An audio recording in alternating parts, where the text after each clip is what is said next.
ये lecture series हम कर रहे हैं ताकि आप सब स्टूडेंट्स जो है आपको समझ में ये आ जाए कि हम जनरल स्टडीज में क्या कवर करते हैं। जनरल स्टडीज या सिविल स्टडीज या ये सब चीजें जो है ये इंपॉर्टेंट क्यों है। हम हिस्ट्री या पॉलिटी या इकोनॉमिक्स ये सब जो विषय हैं ये विषय की उत्पत्ति कहाँ से हुई। So we have to understand very clearly कि हम शुरुआत करते हैं, आप सब सरकारी नौकरी के प्रत्याशी हैं मोस्टली जो अभी ये वीडियो को देखेंगे, एंड कई सारे लोग हैं जो ऑलरेडी सरकार में विभिन्न फंक्शन में काम कर रहे हैं। तो सरकार की जरूरत कहाँ से हुई और सरकार की उत्पत्ति कहाँ से हुई, तो जिसको हम कहते हैं शासन। तो शासन के लिए आप यू शुड अंडरस्टैंड कि शासन कौन करता है, कोई शासक करता है। somebody rules or somebody governs and then somebody else is the other people or the other parties are the governed or the ruled, so to speak. तो कई जगहों पे दुनिया में विभिन्न प्रांतों में आज भी एक राजा होता है जो राज्य करता है, और वो राज्य करते के हिसाब से वो अपना जो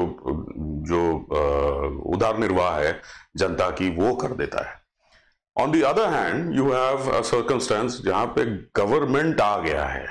ये गवर्नमेंट जो है इसने राजा को और राज्यकर्ताओं को in a manner of speaking replace किया है।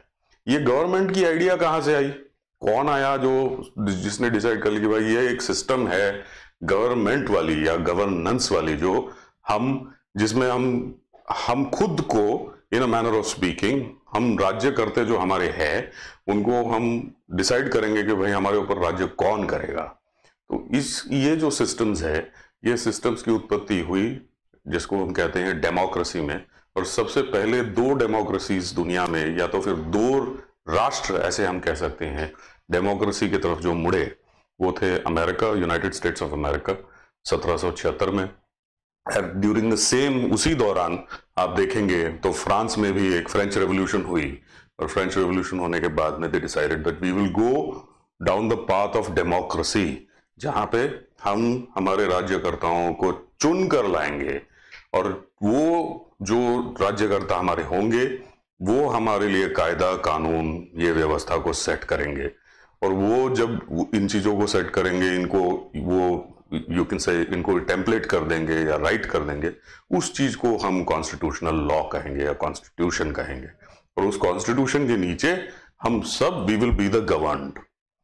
अब इसमें there are two things that happen. One, we have given ourselves the right of as a people to create a democracy where we will be electing our representatives, इसीलिए उसको representative democracy कहा जाता है। And secondly, those people who we will elect, जो हमारे representatives है, वो हमारे laws और कानून व्यवस्था ये सब चीजों के बारे में वो decisions लेंगे। The study of how a democracy functions और how a government functions, इस study को कहते हैं polity। The study of how people win elections, come into power, remain in power, function effectively in power, इसको कहते हैं politics या political science, so to speak. The study of how they take decisions about resources, ये सारे संसाधन हमारे पास क्या है, उस चीजों को लेके हमने किन चीजों की प्रोडक्शन लेनी है, किन चीजों के प्रोडक्शन को हम कहाँ पे कितने में बेचेंगे, उसमें हमें मुनाफा कितना होएगा, उसमें हमारा नुकसान कितना होगा, ये सब करके हम जनता के हित में क्या डिसीजंस ले सकते हैं, उस स्टडी को कहते हैं economics. Where you start to study how you exert your choices.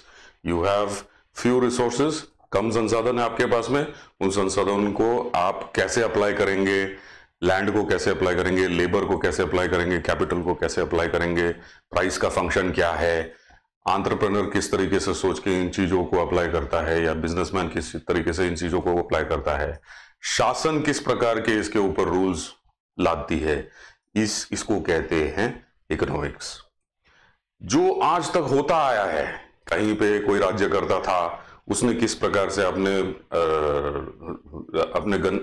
राज्य को उसने किस तरीके से जोड़ा संजोड़ा, उसने क्या रूल्स लगाए, उस वक्त को क्या कानून व्यवस्था थी, राज्यों का दूसरे राज्यों के साथ में राष्ट्रों का दूसरे राष्ट्रों के साथ में लड़ाई हुई, मतभेद हुई, क्या हुआ, क्या डिस्कशंस हुए, किस तरीके से वो चला, वैश्विक महायुद्ध हुई, उसके क्या नतीजे निकले, आगे कैसे दूसरे राष्ट्र, अंतरराष्ट्रीय राष्ट्रों में कैसे ये लोगों ने एक दूसरे के साथ में काम बांटा, चीजें समझी, एक दूसरे के प्रॉब्लम समझे, हिस्ट्री। आ गई समझ में आपको बात? तो दिस इज हाउ ये सब्जेक्ट्स की उत्पत्तियां हुई है।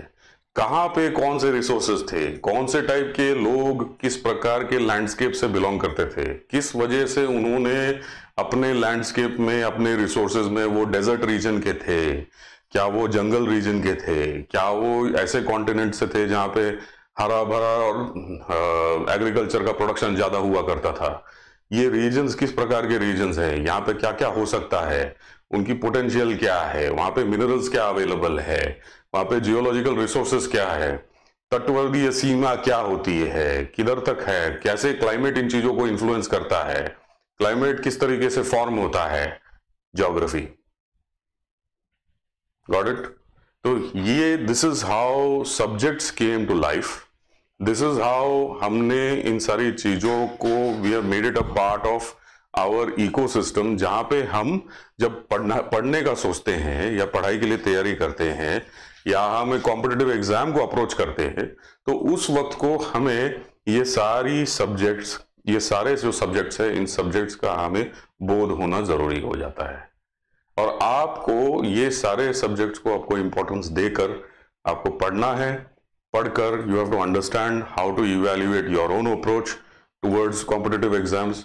एंड मैं आपको अभी नेक्स्ट लेक्चर में बताऊंगा कि ये कुछ फिलोसोफर्स हम कवर करेंगे, खास करके पॉलिटी और इकोनॉमिक्स के फिलोसोफर्स, क्योंकि वो मेरा स्पेशल एरिया है, ताकि आपको समझे कि इन चीज़ों की उत्पत्ति किस प्रकार से हुई। Thank you very much. अब के लिए इतना ही।